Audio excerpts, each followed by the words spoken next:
Ganito yung daan namin guys kasi dumaan kami sa back door para at least makita namin yung view. Pwede naman kami dumaan sa NLEX. Kaya lang kasi yung toll gate niya ay 800 pesos. 800 ba?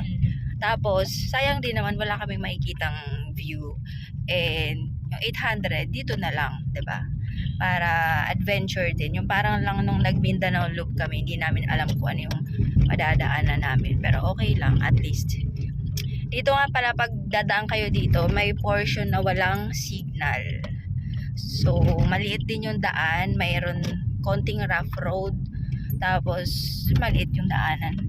Pero at least, kung na-appreciate mo yung beauty ng parang probinsya, okay lang naman. 'Di ba? At least busog yung mata mo. Pero gutom na kami. Kasi hindi kami nag-almusal. Tapos anong oras na? At least may kinain-kain naman tayo. May ginanguya-nguya naman. May mga madampot naman dito sa kotse. May mani. Napapunta na kaming Tarlac. See you later. Buti naman may romantic baboy dyan. Lahat pala na. Iba na pala salita nila. Ano sabi sa'yo? Hindi mo naintindihan? Parang ano na. Kapampangan? Hindi mo naintindihan? Hindi. Yung Tagalog ka? Al-alakan. So ayan, malapit natin. So ayan, malapit na tatin. Ano ba? So ayan, malapit na tatin. Kinain yung dila ko at gano'n. Oh, take two. So ayan, malapit na nating hindi na handaan. Ayan o, 8 minutes na lang. Pick upin na natin yung in-order natin kahapon kasi walang free delivery. For pick up lang. Tingnan natin. Gerald, ba't ganito yun sa inyo? Sa dulo ng daig. Sa dulo ng ano sabi mo? Sa dulo ng walang hanggan. Tapos turn left. Sa dulo ng Wala naman turn left Kalawakan. dito. Ay, doon pa. Gerald, yung bahay nyo nasa pinakadulo ng Tarlac. Ang hirap hanapin, walang pin location. Sa dulo ng Kalawakan. Bakit diyan ka nagtinda ng french fries, Gerald? Ito yung extra income ni Gerald dito. Ayan yung order natin. Ngayon palang niluluto ko. Pagkatapos namin masundo si Gerald sa Tarlac, dinaanan namin si JV sa Rosales, Pangasinan. Madaling araw yon, around 4 AM at naghanda siya ng pang-almusal sa amin. At the same time, katulad kay Gerald, syempre hindi ko na rin pinalagpas ang pagkakataon na ma-interview siya at ma-tour natin ang kanyang sari-sari store. So, tulog sila sa biyahe dahil si Gerald at si JB ay hindi po natulog yan, magdamag na nag-antay. So, sobrang excited. So, ako naman, sobrang saya din kasi nakabalik ulit sa probinsya. Iba ang feeling kapag nagbabiyahe ka sa probinsya, makikita mo yung mga ganyang kalalaking mga puno. Kasi pag nasa Maynila ka, bihira yung ganyan at bihira yung ganyan kaluwag yung traffic. At the same time, napaka-fresh nung hangin.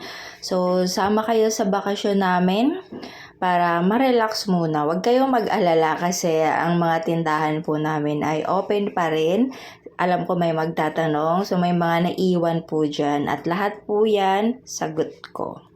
First stop, first Arco, Alaminos! Saan? 100. Welcome to 100 Islands! Amoy dagat, no?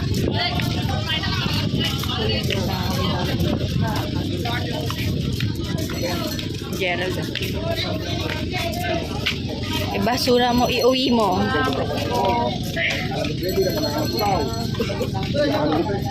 Wow!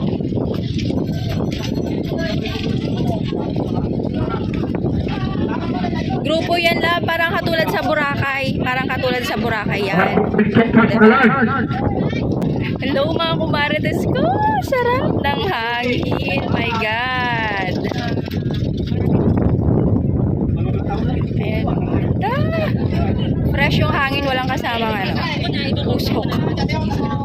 Pangasinan. Dito na kami sa Mabini, sa lugar kung saan lumaki. Hindi naman lumaki. Lumaki si Jack. Okay na to? Yan pang camping namin, no. So, ako po talaga ang prinsesa dito kasi wala akong bit-bit. Ito yung sadya namin talaga. Personal na sadya. Sideways lang yung bakasyon. Double purpose. Shopee delivery.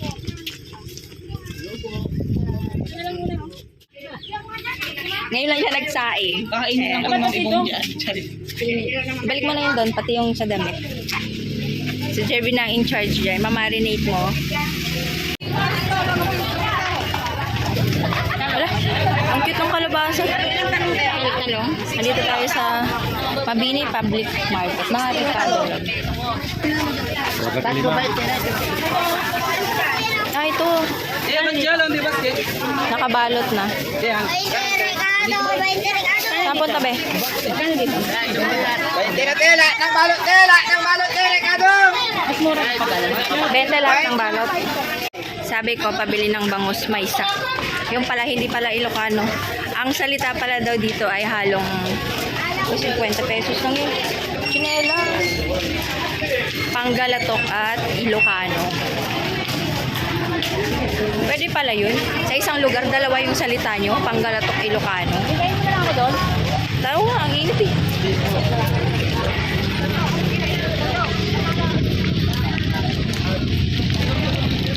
Diyos ko po. Alam ko lang ay may sa what? Saan? Init. Alam mo na yon, anuin mo na lang yung ano.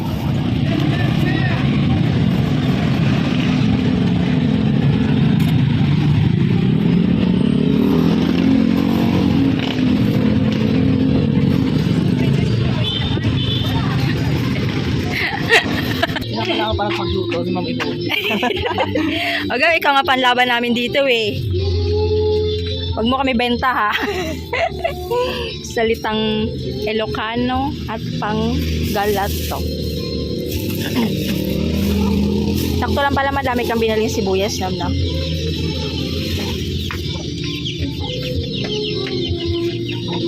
Sabi niyo to, ganda-ganda ng damit ko tapos pinagluto mo lang. Sige, dali. Anong tawag dyan? Kamatsile. Kamatsili. Sa English. Sa English ano? Kamatsile. Yes, ang aming cook. Cook with feather duster. Ano? Butin mo.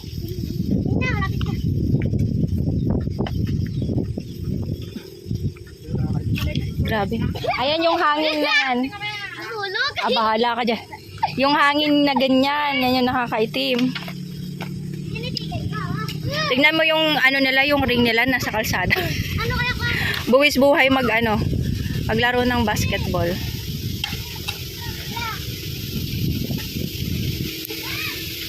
Kuya!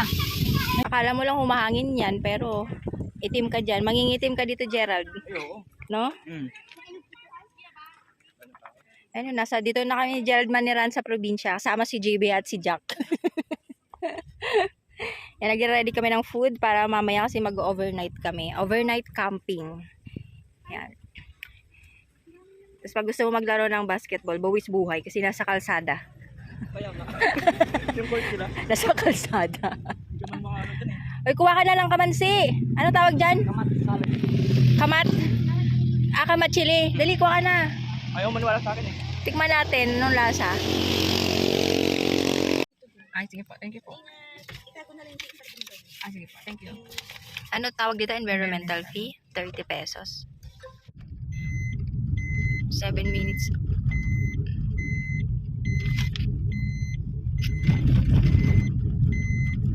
Hindi ka makasinungaling, no? Kailangan kasi NCR yung plaka eh. Manila po. Pinunahan Tsaka na. yung salita mo. Tagalog ka eh. Hindi. Una pa lang papasok natin, nakatingin na yung lalaki sa plaka. Dali yung parcel. Parcel mo, saan ka na? Shopee po. Grabe, no? Tapos araw-araw ka order, araw-araw ka pupuntahan ng rider.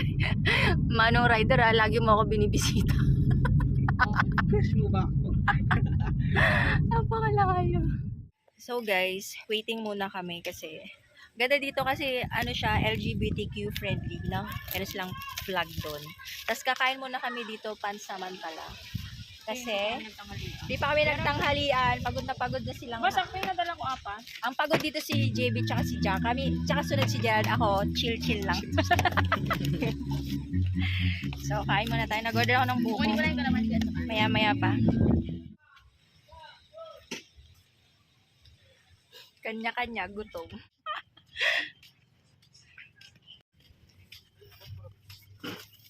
Ay, may buko nga pala tayo. Ay, magti-tiktok yan sa ate. Ayun o. Magti-tiktok. Tinitigan ko. Kinain ko. Tinikman ko. Di ba hindi ka naiinitan? Dagat will understand kung gaano kaalat ang love life mo. Uy, JB, dito ka. Ay, hindi pala maalat love life mo. Ito pala binasa mo kanina. Sa pagmamahal, lambingin mo ng lambingin. Nax! Ibigay lahat ng gusto, Charis. Sa bandang huli, iwan ka rin. Ay, shit! Sige, ano, may mga hugot dito, dali. Ito, dali, lagyan mo ibig sabihin. Ang sabi ng dagat sa akin, See you soon. see you soon. Pero sabi ng ex ko, hindi na tayo magkikita. Ano, shit! Last na yon.